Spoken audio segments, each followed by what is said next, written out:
so let me tell you a little bit about myself. I'm the Director of Behavioral Health here at Hilton Head Health. I am a psychotherapist. I'm a health educator. I'm a daughter. I'm a sister several times over. However, none of my siblings are here. And that is the subject of another TED Talk. My sister-in-law. Or a YouTube video, I'm not sure which. But anyway, I am also a friend several times over, blessed. I am the mother of 2 beautiful girls, and I would say that that's my most cherished title. And I am also a food addict. Or I guess I should be a little bit more precise and tell you that I am a recovering food addict, okay? I have been on every diet known to man. Just for the heck of it, go ahead, throw out a diet. Weight Watchers. Weight Watchers. Jenny Craig. Been on it. Cabbage soup. Jenny Craig. Cabbage soup. That was the worst. South Beach, Atkins, yes, come on. What? Grapefruit. Grapefruit, done it? Nutri-Syrup. Nutri-System, no. Slim Fast, yes. Cookies. No, I have not done the paleo. All right, that was my dad. It's unfair. He knows more. Okay. You know, I've even been on drugs, prescription weight loss drugs. And I don't know about the weight, but my house was so clean. I mean, really. Now, I'm not here to talk about food addiction.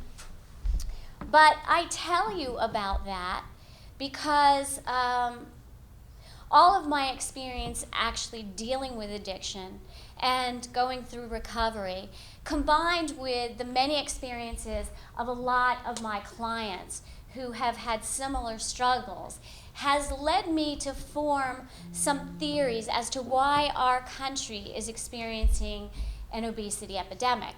And that's really what I want to talk about, is those theories.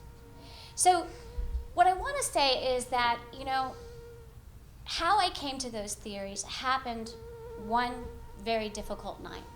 You see, because I've been on every diet known to man, I know how to diet. I'm actually a pretty good dieter. I've lost weight many times, only to gain it back, and a little bit more with each diet. Until about 6 years ago, I was 60 pounds heavier than I am now. And I woke up one day starting a new diet. I can't even tell you what it was. But I do remember I woke up and I was going to diet. I knew how to do it. I had a pantry was all ready. I was going to do it. I had a good breakfast. I was counting points or calories or fat grams or carbs. I don't know, but I'm an expert, so I was going to do it.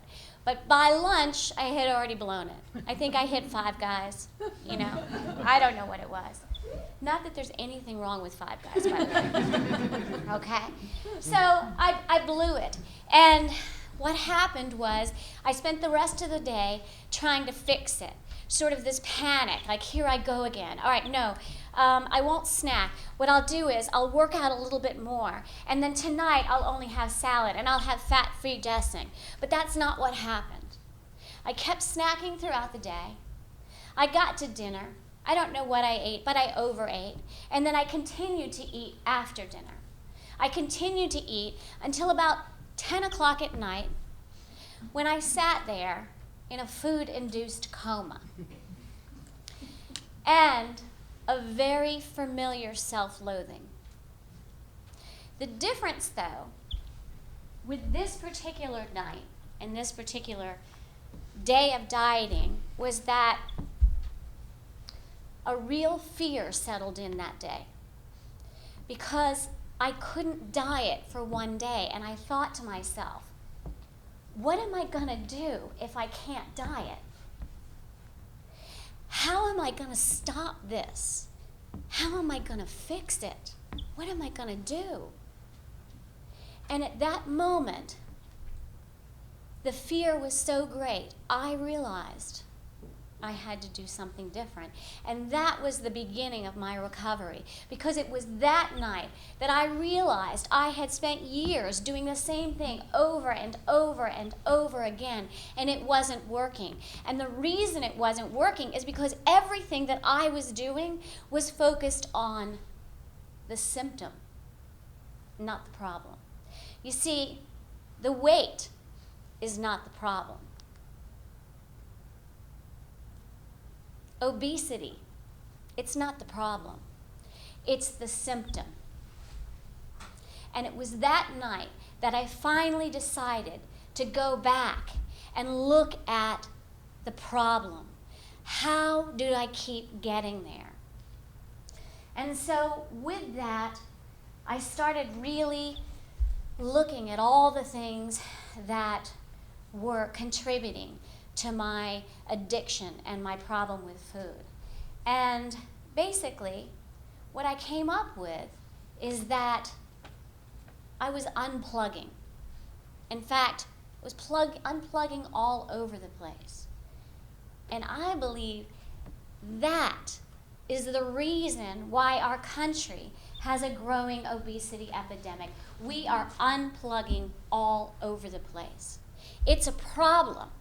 We need to be concerned. We need to be very concerned. You know why we need to be concerned? Because the plug is concerned.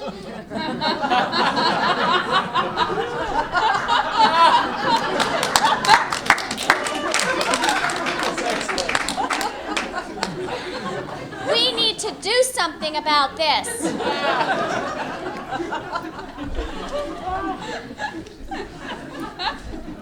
So what do I mean by unplugging? Okay? Well, if you look at the way our country has been treating the problem with obesity for many years, we basically use sort of a medical model that only really refers to the body. Diet and exercise, weight loss pills, surgery, gastric bypass, belly bands. Those are all interventions that really only address the physical, the body. But guess what, people? We are the complete package, okay? We are much more than our body. And in fact, what I tell people, and I know all of you guys, these are my peeps right here, baby. These are my peeps. What I tell people is that we are much more than our body. Our body isn't who we are. Our body is where we live. Okay, but who we are is much more dimensional. It's much more intricate and fascinating. We are emotional in nature, physical in nature, social in nature, spiritual in nature. We're the big package, and the problem is we are unplugging in all these components of self, all of them. We're no longer connecting with all of those components that make up this complete package. So as far as unplugging is concerned, though, I'm going to focus on one area of unplugging. I'm going to focus on our emotions and how we unplug from our emotions and why that is contributing to the rise of obesity. And the reason I like to start with emotions is because, first of all, I think emotions are sort of like the kingpin on this whole unplugging conspiracy. When we unplug from our emotions, it's like flicking the switch that tricks the entire circuit breaker of unplugging. Okay, when we unplug from our emotions, it sends off a domino reaction. We unplug from our body, we unplug socially, we unplug spiritually, and guess what happens? We find ourselves struggling with obesity because we use the food to do it. We use the food to unplug. One of the reasons we have this problem with unplugging from emotions in our country is because as a culture, as a country, we don't really value the emotional experience. We don't. We are multitaskers. We don't have time to feel. I've got too much to do. Pick yourself up, dust yourself back off. You are too sensitive. Put your big girl panties on. Let's just get through this. Let's bury the past. That's the way we talk. Okay, we don't value the emotional experience. We don't. And you know, I kind of get it. You know why? It's messy. Emotions are messy. They don't make sense. But we gotta start feeling them, because what we're doing is, because we are so unaccommodating as a culture with the emotional experience, with sitting in them or feeling them for any extended period of time, we don't really know what to do with them. And so when we feel them, when we feel loneliness, when we feel despair, when we feel unwanted and inadequate and unloved, we eat so that we don't have to feel it. We numb ourselves with food. We stuff ourselves with food. We use the food to distract ourselves from the emotions or to avoid it altogether. That's what we do. And a lot of that has to do with the way our culture works. But the problem is, we've got to start feeling our emotions. We really do. You know, I know what I'm asking you to do. I know what it's like to feel. Okay? I know that it's no fun feeling lonely, vulnerable, and abandoned. That's a bag of Doritos waiting to happen. How about overwhelmed, stressed, and burdened? How fast can I get Domino's here? Okay. How about unloved, unwanted? I need chocolate.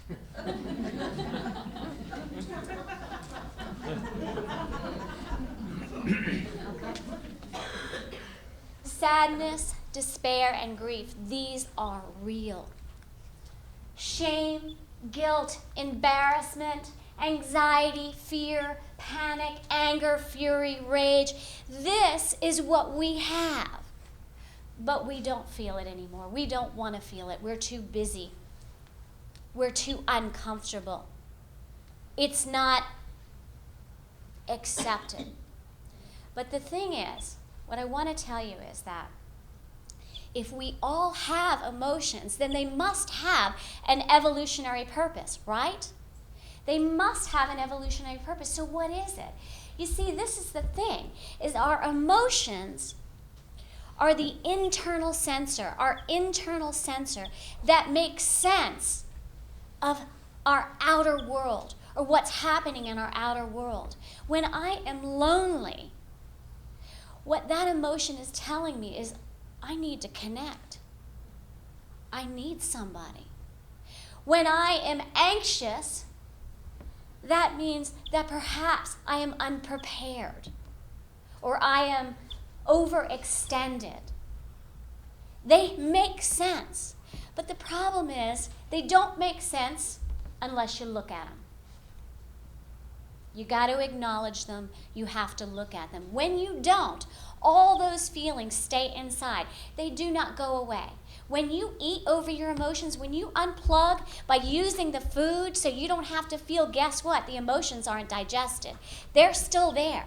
They stay there. The sadness, the loneliness, the despair, the anxiety, it's all inside of you. It's not until we decide to actually take those emotions, lift them up, and look at them that we can finally do something. They lose their power. They have another plane to live on out here, people. And when they're here, what we can do then is problem solve. What do I need to do about this? Or do I just need to feel this? Or does this emotion even really matter? Does it matter? They're messy. They don't always make sense. But if you don't look at them, they have power inside of you, and what you want to do is eat so you don't have to feel them. You don't have to go there. That's what we do. Marianne Williamson says that when you take your emotions up and you put them on the altar, they alter. And I want to give you a personal story that reflects that. Several years ago, I was having a day like any other day, very busy, getting the kids off to school, paying some bills, running some errands, doing some laundry, cleaning the house, keeping myself busy like we all do, right? We're multitaskers. I don't have time for anything else. Going. Get the kids to soccer, get them back, taekwondo. Then we've got homework. Then there's laundry. Then there's dinner. Then there's bed. So they're tucked into their bed, 9 o'clock at night. I'm tired, and I sit down on the couch, and it's quiet. But the air in that quiet home was thick with loss. It was thick with grief. Because 2 months earlier, my husband had moved out, and we had decided to get a divorce. And on that particular night, when I was sitting there, and I got quiet because there was nothing else to do, all of a sudden, I started to feel it. I started to feel the loss. I started to feel the despair. It was coming on. It was settling on me. All of a sudden, I was realizing the pain of what was happening. My marriage was ending. The fantasy of my life with that man and our children together was dying. I missed my friend. I was sad for my children, for what I was taking from them. That place in a home with a mother and a father, always there. And so it started coming, the despair, and I could feel it. And I'm just going to tell you now, I didn't want to feel it. You don't want to feel it. You don't want to feel despair. And so I did what I always do. I went into the kitchen and I opened the refrigerator and I looked in it. And I looked and I looked. And then I went to the pantry and I looked and I looked. But I didn't eat because I had been in recovery for a couple of years, and my recovery from food addiction was precious to me. So in that moment, I didn't eat. So then I thought, well, I'll drink. Yeah. So I started searching the house for alcohol, okay? Every cupboard. I had many parties. There's got to be a beer in here somewhere. There was no friggin' alcohol in my house. I'm like, really? I'm about to have a nervous breakdown, and I don't have so much as a glass of wine. I thought about calling my best friend Leanne, who lived a couple blocks over, to let her know, look, I really need a drink. I'm having a hard time. And she would have been over in 10 seconds flat with a bottle of tequila. And you know what? You know what? That's what I love about her. But I couldn't even call her because I couldn't even share that pain with her. It was too great. So then I started looking for a cigarette. Oh, it gets better. Now, I don't smoke, but my ex-husband smoked. So he was always hiding cigarettes all over the house, trying to pretend like he didn't smoke. So anyway, I found a cigarette, Marlboro, like the Marlboro Red, not even one of those little Capris that, So I get this, cowboy killer, and I go out onto my deck, and it's freezing because it's the middle of winter, and so I sit there and I'm smoking. Just so that I don't have to feel the despair. But then, this is what happened. I sat there, and I knew it. I looked up, and I could feel God watching me. And what I felt was Him saying, you got to do it. You've got to feel it. So I put the cigarette out, and I went into my room, and I let it go. I let it all go. And I cried some more. I cried with the intensity of keening. It was that intense. and I couldn't stop. And I cried until I finally fell asleep. And the next morning I woke up really tired. My face was all swollen and red from having cried all night long. And I felt sad. But I felt sad. It was a manageable sadness. I felt sad. I didn't feel despair anymore. I didn't feel that pain of my heart being ripped from my chest. I felt sadness. So I picked myself up and I started my day over.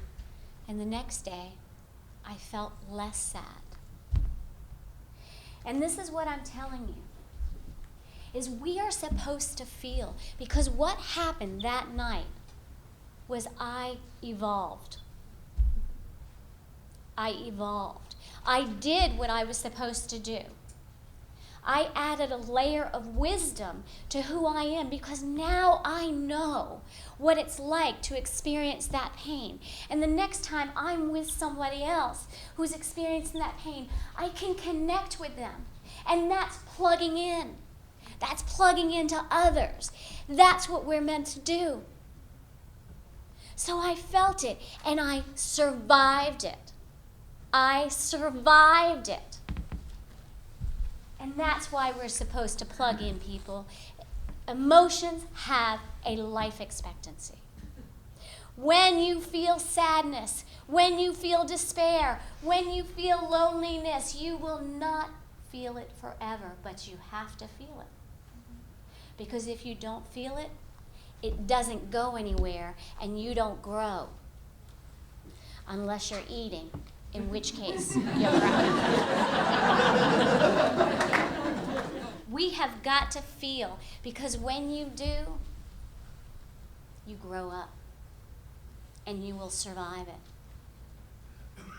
And so, when we think about the whole TED Talk theme, ideas worth spreading, but you know what my idea is?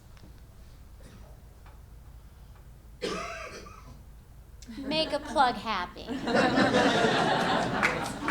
Plug in today and start feeling. I promise you'll survive.